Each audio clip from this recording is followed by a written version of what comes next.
Hello, I want to play a game. You call yourself a horror movie expert. Now, I put you to the test. How much blood would you shed to stay alive? Let the games begin.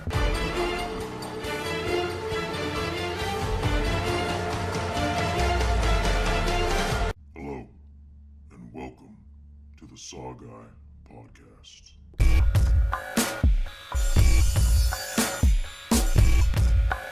Like scary movies. What's your favorite scary movie? Here's Johnny. He'll tear your soul apart. The boogeyman is real, and you found him. Game over, man. Game over. What do you want? I want to hear you scream. Yes. Live or die. Make your choice. Welcome to the SaWGuy podcast. As always, y'all know I am the SaWGuy. A little theatrical right there, I know. But you know what? Today is fucking Halloween. And you're joining me for episode 35 on my cult favorite. Oh man, I can't even say. This is my absolute favorite fucking horror film of all time. The original Saw. I'm playing off a little bit of that tagline that if it's Halloween, it must be Saw. And, you know, it's funny because a lot of people have asked me and told me, you know, and made comments like, how come you're such a huge Saw fan, but you haven't done Saw yet? Well, sit back and relax. You know, I'm going to tell you right now, I was saving this episode for Halloween. I mean, it's in the tagline, really. But anyways, I know everybody knows Saw. Some of the newer generations, yes. Younger generations, everybody has their different views on it. And I'm going to, like I do in every episode, I'll break it down for you, and tell you my input and tell you what the whole story was about, right? So, originally Saw, most people classify this as torture porn. It's not really torture porn, but it's this whole film. What I love about Saw is that what Michael Myers did in Halloween, Saw did in 2004, right? So the whole story of Saw, let me get you, back to speed of everything and how it all came about and everything. All right, so, I know, I can you tell I got a lot to say? Anyways, the whole story of Saw was built by two writers, right? And it was these two friends. They went to film school together, they became best friends, and they lived in Australia. And you had James Wan, who we all know is like the next Wes Craven, eventually at this point. Then you have Leigh Whannell, who is just as par up there for helping James Wan write a lot of his movies, But anyways, they were film students, they wrote this film, and as soon as they got out of school, they basically said, okay, well, let's make a film. They tried to pitch their ideas to Hollywood, didn't work out, and actually they filmed a short, and their short was basically the whole jaw trap scene and everything. I'll post a link in the comments below for you guys, so that way, if you've never seen it, it's actually pretty cool for a short. They send that out to Hollywood, and we're sending it out to all these different production companies, and they got greenlit. They got the idea sold, and, then Saw was born, right? The film was so low budget, it was just, because you're making an independent film, it's got to be low budget, right? And when they put it all together, they came up with this story, right? And they came up with the story of, I guess you could say it's more of a thriller than, slasher, gasher. Saw was really different. It really was. Because the movie starts off, I always laugh about this because I remember the first time I saw Saw. I went to go see it because it was an independent film festival or something going on. I had a cousin at the time who worked in Hollywood, and he's like, hey, they're playing all these independent films, you want to go see it? I was like, screw it, So we went, and that's how I saw Saw. But when it was originally released, it was released in 2003 as an independent film. It wasn't really big and blown out until the following year. But anyways, when I went to go see it, I'll never forget where it showed twisted pictures, and it shows a barbed wire, snap back, and then flash, and I was like, whoa, what the fuck? This is going to be good. I mean, it's got a good intro already right there. Then you hear, like, the ominous music and everything. And then, you see a guy in a bathtub, or he's underwater or something. Just, you see this light floating around. And it's weird, right? Then all of a sudden he wakes up, This light goes down the tube. You find out later on what it is, right? He wakes up, and he's in the dark, out of this tub, and then he's, like, shackled down to a chain. And, you know, he was like, where the fuck am I, you know? Then he starts hearing another voice of another guy in there with him. He's like, hold on, wait a minute. Let me turn on the lights. They turn on the lights. It's two guys chained in a bathroom on each end. And then all of a sudden, the film just, like, zooms in, zooms out, and it shows that you see this guy who, it looked like he committed suicide. He shot himself. And he's laying on the floor dead. And, you know, the guy who wakes up from the tub, his name is Adam. And he starts freaking out, and the other guy's like, hey, there's nothing you could do. I woke up before you. I've been trying to yell and scream. And the whole premise of this movie is that these two guys are locked in the room.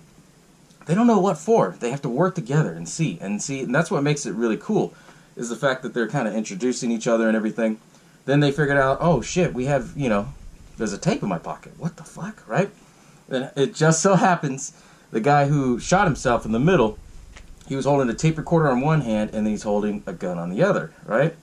And so eventually they work together, they get the tape, and then they hear that, you know, this ominous voice we all know, right? You know, rise and shine, Adam. This is your wake-up call. And, you know, he tells him, basically in an anonymous way, that he knows who he is. And he says, you know, you're just one of those people that watch, you don't do anything. So what are you going to do? Then the other person who is chained up with him, he's actually a doctor. His name's Dr. Lawrence Gordon, right? So he's telling him, hey, well, throw me the tape player. He's like, no, you throw me the tape. They go back and forth. He throws the tape. They play his tape. And, you know, they basically tells him the same thing. I know who you are. You know, basically, you know, your game, this is a game that you guys are both chained up. And the game is you have to kill Adam, otherwise your wife and kid die. You find out, like, in the next 5 minutes who Allison and Diana are, which is the wife and kid. So anyways, you know, they work together and everything, start talking. And then all of a sudden, he hears in the voice message, you know, on the tape player, he's like, wait, hold on, pass me the tape player. He actually throws him the tape player, and then he listens to it, and then the voice gives out a little hint that says, follow your heart. Well, they see that there's heart on the toilet. He tells, you know, Adam, hey, dig in the toilet. And what's funny about this, there's a lot of dark humor in this film. You know, he puts his hand in the toilet, and he's like, you find anything? No solids. Because it was just, you know, shit water, basically. And he says, okay, we'll take off the tank top and then look on the top. And then he's like, well, I should have checked in there. He opens a bag and finds out there's, you know, hacksaws, you know, for cutting wood and shit. So he basically takes out his and starts cutting. And then, you know, Dr. Gordon's like, hey, you going to pass me the other one? He sends him the other one, but then he throws the bag in the tub, which you find out later, right? And then all of a sudden, they try cutting through the chains. Adam breaks his, and he's like, fuck!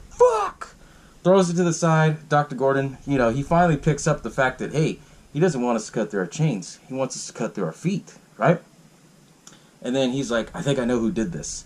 And this movie, it has a lot of flashbacks, right? So it goes into the flashbacks of who he thinks it is and how everything had built up to that moment, right? So he starts telling Adam this story about, he's like, the only reason why I know about this is because I was considered a suspect, right? Then you see, you know, Danny Glover, who plays Detective Tapp. You see Ken Leung. He's one of the bad guys off Rush Hour. He played in one of the X-Men films. Then you see Dina Meyer, who, before that, I mean, she was famous in Starship Troopers. She was also big in, what was it, Birds of Prey, you know, the DC superhero show. She was Batgirl. So I was like, oh shit, Batgirl. They get to the scene of the crime, and you see this dude who's inside, his name's Paul. He's this big guy, and he's stuck on this razor wire just hanging like this because he's, you know, obviously dead. And they basically said, yeah, you know, he was in a razor wire maze, and, you know, he was running around it so fast that he got cut deep, so deep that there was traces of stomach acid. And it was like, whoa, okay, so this gets you hooked, right? And then she plays the same anonymous tape, right? And then they basically said, okay, well, we're going to look around and see what's going on. They see that puzzle pieces were taken out of the victims that were dead, right? And then they show the scene of a next one, and his name was Mark. And his test was, well, before I go to Mark, Paul, the reason why he was in a razor wire trap is because he was a guy who was, you know, cutting himself. So basically, this voice said, hey, we're going to go ahead and see if you want that, if you were doing that for attention, or if you really wanted to die. So show me, you know? So that's why he was in that trap. Then you have Mark, who's basically a guy who fakes and tells everyone that he's sick. And he's like, okay, well, if you're sick, then how come I have so many photos of you up and about? Well, let's put your illness to the test. So this was one of my favorite ones and most brutal, because this guy's butt-ass naked. He has flammable jelly all over on him. And he's, stepping in, like, glass all over on the floor. And then he has poison inside him. So the only way he get the antidote is if he, finds a combination to the safe, and it's written on the wall. And he has to go around and look for it as he's stepping on glass, right? And he has to carry this little candle. And the substance that's all over him is flammable, right? Well, obviously, he doesn't survive. There's no time limit, so he drops it. They go to the crime scene of that. And then they basically found out that there's this pin light in there, right? That pin light belonged to Dr. Gordon, which, you see a scene that he's, he's a doctor teaching these kids, these med students and stuff. He gets paged. Then the cops talk to him. And they basically said, okay, well, can you tell us where you were in the hours of this time? And he's like, well, I was here at the hospital. They're all like, you sure about that? Come down to the station. So he goes down to the station, talks to his lawyer, who's also his friend. And then that's when Dr. Gordon starts, to admit his lies that, hey, he was seeing a woman that wasn't his patient. And he got away with it because that was his alibi. He really was. Then it, shows that they were going to talk to this other person. Her name's Amanda, played by Shawnee Smith, I still have my crush on her, yeah. But anyways, they tell her story because she was the only one that survived this, this hallucinating trap from this, serial killer madman. And then they started giving him the name Jigsaw because he would cut out jigsaw pieces out of everybody, right? Well, he wouldn't cut them out of everybody. He cut them out of all the ones that didn't survive. So Amanda tells her story, and it's the infamous jaw trap. And what I love about that scene is you never seen it in horror films where it was just like, okay, I'm going to put you in a trap. You need to find your ways to get out without killing yourself, And it all had a meaning to it, and I'll get to it towards the end of this episode. But anyways, they show the whole jaw trap scene. Then they show the camera angles, which is just insane. It just spins around as she's like, trying to get the jaw trap off. And, it was different for a horror film. You never saw that, She breaks out, then it shows, like, the camera all moving around. She's going crazy. It showed anxiety. It showed, like, the thrill of everything. And her trap was she has a jaw trap on her. And she has to cut through her dead cellmate's stomach and, get the key out of his stomach and then take it off within under a minute, right? Well, the guy wasn't dead. And, a lot of people will say, there's a lot of different theories out there of who it was and stuff. They were saying, okay, it was a drug dealer and shit. They never announced who it was, right? So, the whole jaw trap scene happens, cuts open the guy, digs through, and it shows all the scenes where she gets the key, takes it off right in the nick of time, then it snaps. Then you see the little Jigsaw doll, and he was not given the name Billy yet. He was given the name Billy in part 2, but he comes out on the tricycle, and then you hear Jigsaw's voice, congratulations. You're still alive. Most people are so ungrateful. This film had a lot of great quotes in it, right? So after, she gives her statement and everything, and Dr. Gordon's listening into it, and then basically they pan back into the whole bathroom scene of everything that's going on, and then they start talking, what did they do before they were in the bathroom, right? Adam tells his story where he's like, I went to bed in my shithole apartment, and I woke up in an actual shithole. There was a lot of little funny puns. He was a photographer. He took pictures, went home. He fell asleep when he was developing his film. He wakes up, and then it shows that, all his lights are off. And then all of a sudden he, hears his doll laugh, and then that's when he sees the Billy doll. Beats the shit out of it. Then he hears a noise in the closet, and he's like, who's in there? I'll kill you, you motherfucker. I mean, it played on his character so well. And what most people don't know is that, the character Adam is actually Lee Winnell, the guy who wrote SaW, and it blew my mind after I found that out after I first saw this film, right? And then it shows somebody in a pig mask jumps out and grabs him, right? Then Dr. Gordon tells about his story, how he went to a hotel. Well, before he went to a hotel, he was typing something up. His daughter had a bad dream. And, his daughter wakes up his wife. His wife says, hey, your daughter had a bad dream. You gonna go handle it?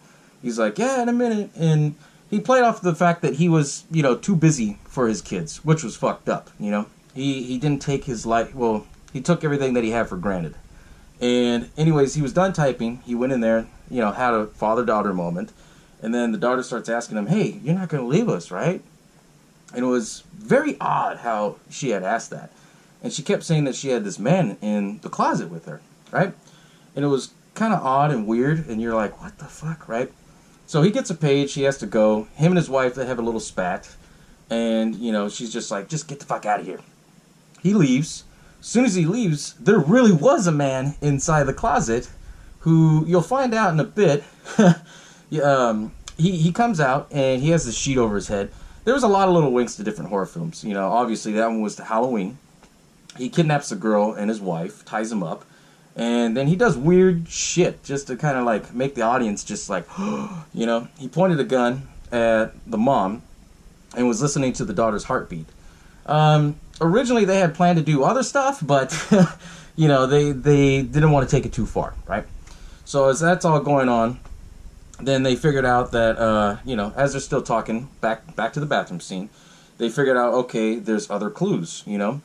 And he basically was like, okay, well, turn off the light. He turns off the light. He sees the glowing X that's on the wall. They break it open. They figure out that, you know, there was a box, there was a key. Well, Dr. Gordon had a key with his tape. He opens it up, and it's a note from Jigsaw that says the cigarettes are harmless, because there were cigarettes. And he says, think about this. You don't need a gun to kill Adam, right? He's basically telling him, dip the cigarette in the blood and give him the cigarette, and he'll die of poisoning, right?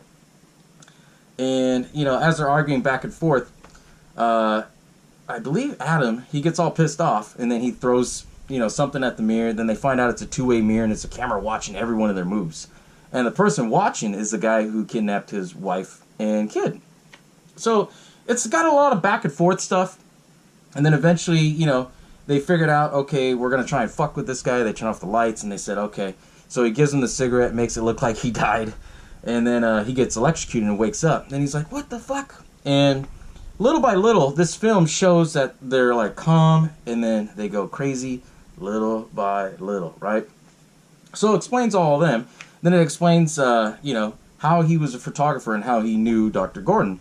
And it goes about, you know, that there was a cop, who was the cop, Danny Glover, who had interviewed the doctor and was basically still thinking that Dr. Gordon had something to do with it. So he paid him to take pictures and stuff like that. And then later on, you know, that bag of hacksaws that he pulled out, there was a bunch of pictures. He throws out the pictures as they're arguing. And then basically he sees a picture of this guy and he recognizes him. This guy was the guy who works over there in the hospital with him. And he's, I guess, like a caretaker or like a janitor. And he's like, you fucking bastard, fuck, I'll kill you, oh, you know. And it builds up the intensity. You know, it really does. And then you find out what happened with Detective Tapp. And you find out that, you know, he's watching over the Amanda tape and everything. He finds out that where Jigsaw's lair is, you know, by seeing, like, the gang symbols and shit in the background. And then also, too, hearing, like, that there was a fire alarm going off somewhere in that area. So him and Detective Singh, his partner, they went to go break in without a warrant. They see Jigsaw's lair. They see this guy sitting on a chair. They never explained who this guy is, even later on in the series. His name was Jeff, and he was in the drill chair. Zzz, right? He wakes up, and then all of a sudden, when Jigsaw comes in, you know, dressed in this robe, of course, he tells him, okay, I got to use stronger tranquilizers. And then that's when they bring him down, and then Jigsaw starts to trap. Then he starts just talking, you know. I'm sick of it all. Sick of this. Yes, officer, I'm sick of people who don't have their blessings. He says that as a distraction, pulls out, you know, a gauntlet from his wrist and cuts Detective Tapp's neck and tries to run out. Singh shoots him and chases after him and says, hey, you know, you'll be fine. I'll go take care of him. And this is another one of my favorite traps I like, right? He goes in there, he sees him, he falls after he shoots him. Then as he's going, he sees all the spider web. He doesn't see that there's, you know, a fishing line there. And once he taps it, all of a sudden you see like 12 shotguns. And they're all on a hair trigger. Boom, boom, boom, boom, boom, boom, boom, boom. And his partner was killed, right? Then it basically tells you, well, this film has so many parts going, you had to pay attention to it to understand it, right? So you have the cop's viewpoint, you have Dr. Gordon's viewpoint, Adam's viewpoint, what's going on currently. And then it all blows to steam because he had to kill Adam before 6. And then that's when, there was a phone inside the box. They were calling Dr. Gordon. And they were saying, okay, your time's up. We're going to kill her.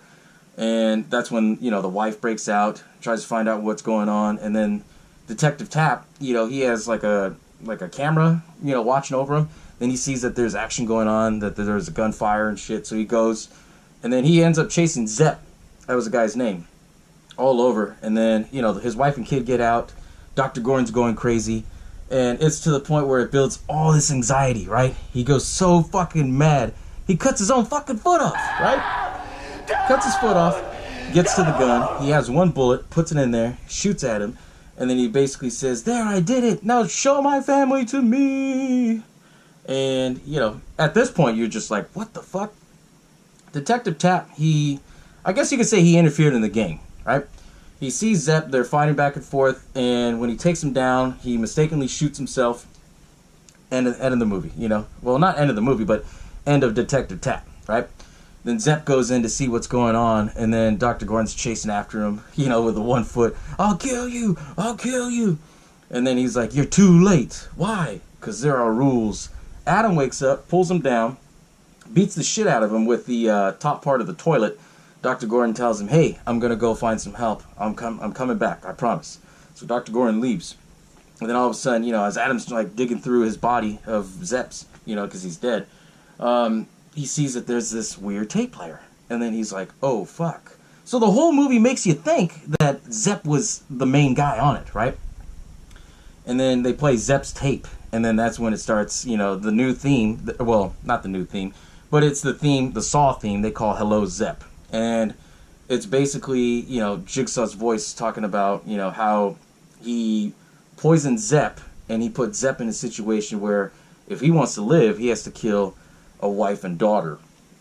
And they didn't get too much into his trap a little bit, or his storyline, other than the fact that he was involved in some way. And then, the biggest twist of this is that when Adam's hearing it, all of a sudden the guy in the fucking middle wakes up. He wakes up, stands up, and then he pulls the fake, shit off his head and everything, made it look like he shot himself. And then he told him the key to that chain is in that bathtub. So when he wakes up, the little blue light, it was supposed to be in his pocket, but it wasn't. It was floating around, so when he woke up, it went down the drain. So he's fucking stuck, right? So when he gets up, he tries to get Zepp's gun and tries to shoot him. And it was Jigsaw who was electrocuting everybody. Zzz, and it showed all these flashes. And then after that, you hear the main part of the theme. Then he says, most people are so ungrateful to be alive. Then he gets to the door, it gets dark, and then he's like, game over. Slams the door shut as Adam screaming, no! Don't! End of the movie. Great fucking film. And to this day, it still holds up, What I love about this film is that I got to live that generation to see how SaW changed the world of horror films. It really did. Because, as we all know, there's always copycats of every film. I mean, look at Halloween. That really put, the slasher genres on the map. Then you had Friday the 13th, Freddy Krueger, and all these other slasher villains that came out. SaW, when that came out in 2003, as an independent film, it blew up so big that Lionsgate Films bought it. And then the following year, they released it on Halloween, which... it's kind of weird. I don't know why they did that for Halloween, but they did it a week before Halloween. And when they released it, they basically re-released it, and they did a theatrical and a director's cut. Director's cut was the original cut. Theatrical cut was, meant for theaters. And they did the theater run. And the only difference is, they cut out a little bit of gore scenes, and they added a little bit of different filters, right? And when they did that, it became this huge fucking film, because... nobody thought that this was going to be, the next big thing. Nobody did. And for what it was, I mean, if they would have left it alone and never did sequels, this would have been the greatest horror film of all time, But of course, Hollywood had to go in and do sequels. And, I'll be the first one to say, I don't complain about it. I mean, they did great with the sequels. But this episode's not about the sequels, it's about the fucking original. And what's great about the original is the fact that they not only did it on a shoestring budget, but they got great actors in it. I mean, Danny Glover, he's only pretty much well known to do Lethal Weapon, some comedic films. Cary Elwes, most people remember him from Robin Hood and Tights, The Princess Diaries, I mean, that's kind of a different role that he did in Saw, you know. Other actors, you know, you had Ken Leung, who played a good guy, which he doesn't do very often. Monica Porter, you know, she played the wife.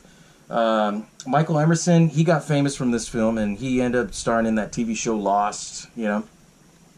This film really put a lot of people on the map, you know.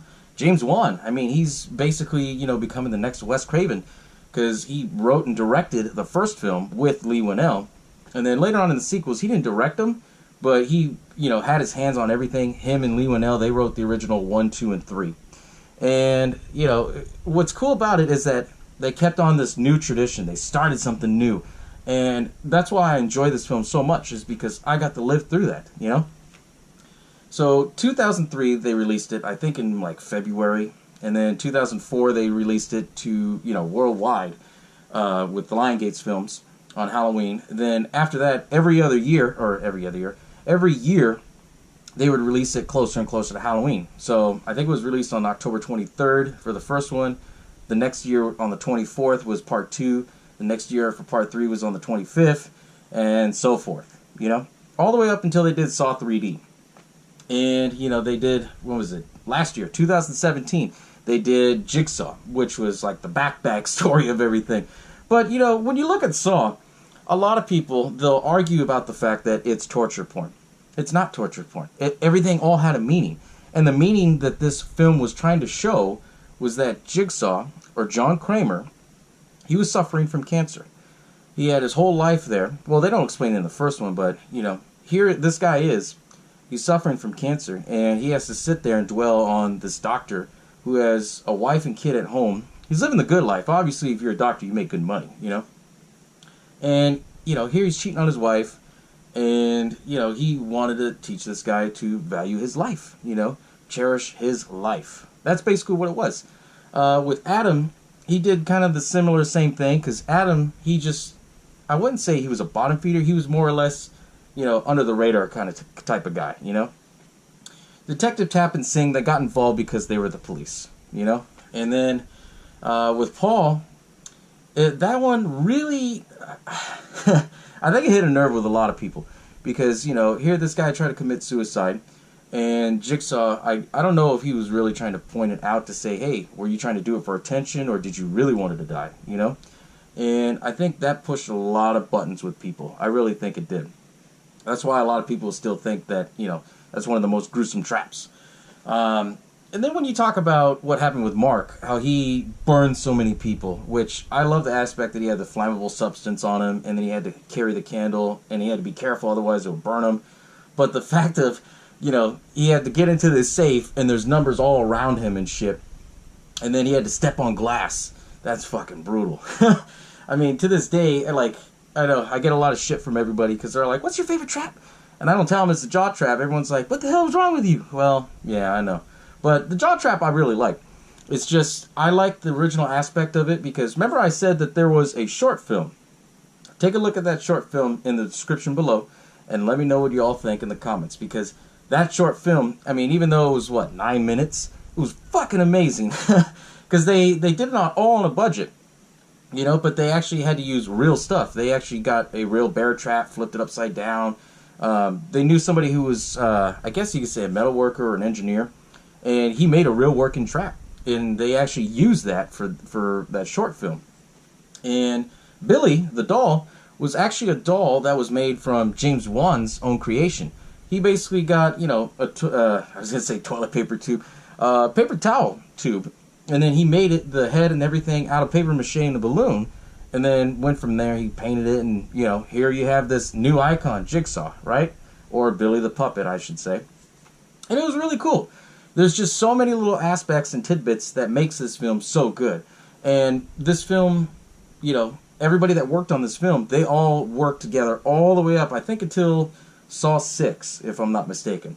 So you had the same production designer, you had the same film editor, you had, you know, the same people that were doing different things on this film. And, you know, James Wan wasn't afraid to put his own touch on things.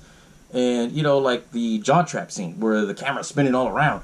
You know, that's something different. You don't see that in horror films. I mean, now you do because, you know, like I said, there was copycats. But at the time, you never did, you know? And then the fact that a lot of the film was really dark because when they shot it, there was too many bright scenes. So what they did, they basically got green paint and painted it so it had that green tint to it, which was really cool. I was surprised. I was like, oh, shit. And then because they didn't have enough money to come back and bring the actors in for a couple shots, you might see it in some of them. The part where they go into Jigsaw's lair, where you see Detective Tapp and Ken Leung, they go inside Jigsaw's lair, right? And if you watch it on full screen, you see it's Lee Winnell's face. They tried zooming in where you just see like the shotgun come out, you know, but if you watch it on full screen or zoom in, you can actually see it's, you know, Lee Winnell's face. The part where Amanda is, you know, digging through the guts and everything, trying to find the key, that was Lee Winnell's hands. So I thought it was pretty interesting how they did little things like that, you know, the magic of filming, or of Hollywood, I guess, you know. But it was really cool. And Saw, to me, still will always be one of my favorite films because of all these little tidbits, because I got to live in that generation. You know, you talk to people who lived in the 70s, you know, they'll tell you that Texas Chainsaw Massacre was the scariest shit they've seen. You know, you talk to people in the 80s, they'll tell you that it was Freddy Krueger and Jason. That was the scariest shit they've seen. You talk to my generation that lived through, you know, the early 2000s, you know, and we'll tell you that was the best shit that you can ever see. You know, it's true, because right after this film came, as I said, there was copycats, and I know people are going to say, well, give us examples, right? So I guess you could say torture.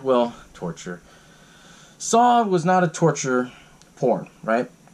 There's other films that followed that played on a lot of the dark elements of Saw. You know, take for instance Hostel. Eli Roth, he did, Cabin Fever. That was great for what it was, you know.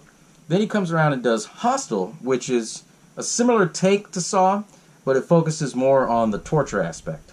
The first Saw 1, 2, and 3 didn't, you know, it had a story built around it. Same thing with 2 and 3. The other sequels, you know, that's for another episode, you know. But the original Saw, it followed this whole aspect of a story. And, you know, you got a lot of people that are going to say, well, I don't like gore, I don't like guts, I don't like blood, you know. Let me tell you this. You take out the aspect of any of the gore and blood, and you watch the theatrical cut, you know, not the uncut version. You watch the theatrical cut. It's a really good, I guess you could say, murder suspense film, because, you know, it's it's not something you see on CSI or like on TV or CBS or whatever. Well, I shouldn't say CBS. I should say like on the normal television networks. But you know, it's nothing that you would see on there. I mean, it's got a little bit more in depth in the writing. It's got a little bit more of a backstory here and there, you know. And that's basically the aspect of what it was, you know. And they knocked it out of the park with that story. They really did. It was a story that was so well that they built 7 sequels off of it. And they're going to be continuing it. And hopefully they'll continue through Halloween because, you know, obviously SaWGuy will be there. And because of that film, it gave birth to who I am, what I like, you know. And, yeah, you know, so Saw's my favorite film. And with it being Halloween, I wanted to celebrate all that with you today. So, well, you all enjoy your Halloween festivities tonight. If you get a chance to watch any films, I know most people are going to probably watch the original Halloween, the new Halloween that came out. If you get a chance to, you know, sit back, relax, and, you know, take a gander on the old Saw, because that's a true icon classic. My favorites, personal favorites, top of the line, hands down, right? But you know what? Thank you all for joining me for everything today, for this Halloween festivity. Like I said, Saw will always be my favorite film. Let me know in the comments below what you guys think about Saw. What's your favorite Halloween film? I know I kind of dragged it on a little bit, you know, between different horror films that tied in with something with Halloween. But you know what? Halloween's finally here. Let's go have some fun tonight, right, guys? Well, anyways, thanks for everything, guys, and I'll catch y'all next time, as always. Bow down to the